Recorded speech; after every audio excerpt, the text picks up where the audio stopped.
Mr. President, ladies and gentlemen, dear colleagues, first and foremost, allow me to extend a heartfelt congratulations to the United Arab Emirates government, bringing the world together at a critical moment for global transformative climate action, despite the challenges we all face today worldwide. As we once again gather to face the greatest challenge of our time, we are at a critical time in the fight against climate change.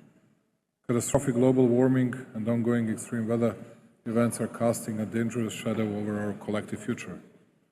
Today I stand before you not only as the representative of the Republic of Serbia, but also as a global citizen advocating for global well-being.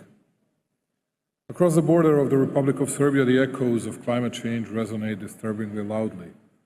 Our country is at the forefront, struggling with alarmingly high average temperatures above the global average, since average temperature in Serbia already increased by 1.8 degrees Celsius, and in summer it is as high as 2.6 degrees Celsius.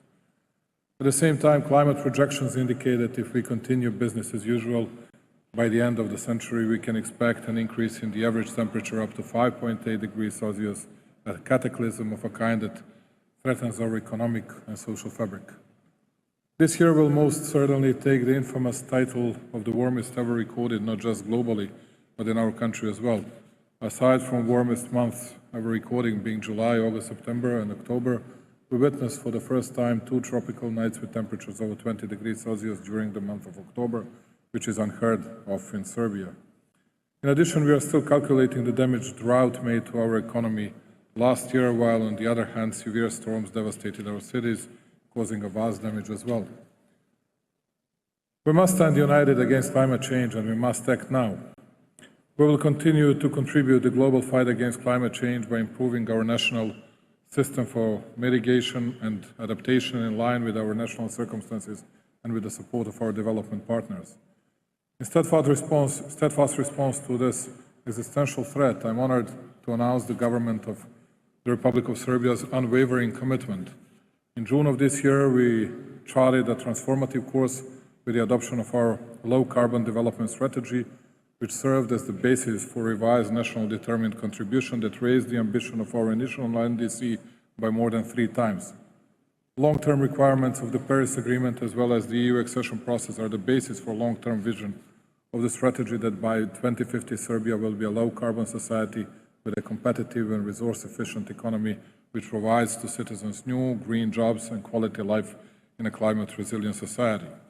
With this in mind and guided by science, we also developed our climate change adaptation program, which is to be adopted in the forthcoming period. Adaptation program will provide climate risk and vulnerability assessment and propose medium and long-term adaptation policies and measures in the most vulnerable sectors such as agriculture, infrastructure, forestry and human health. Recognizing that the fight against climate change transcends borders, we issue a solemn call to action for all. While our national progress is unstoppable, it is part of a larger puzzle. The Republic of Serbia is ready to play its role in the global orchestra against climate change. We call upon the international community, especially our developed counterparts, to honor their commitments to financial and technical assistance. Let this be a call for armed cooperation and shared responsibility, a call for the clarity of saying one against the pessimistic scenarios. Although I have to add something, which is my personal opinion. And once again, many thanks to Sheikh Mohammed bin Zayed Al Nahyan, the President of the United Arab Emirates, for his great hospitality. Just would like to say that we all gathered here because of a terribly difficult problem that we are facing with, which is climate change. But how are we going to resolve this issue if we are not able to resolve all the geopolitical problems we are facing with today? There are many wars throughout the world that we haven't been able to stop in the recent period. And moreover, I'm afraid that we won't be able to do so. If we were not capable of delivering results in this, how we can be so sure, how we can be so certain that we'll deliver the very best results, the very proper results on climate change issues as well. And just to add to that, I believe that bringing us all back to the real principles of the Organization of the United Nations that we established after the Second World War, because we have to act in accordance, in adherence with rules, regulations that were accepted by most of the members of the international community, by most or by all the states of international community.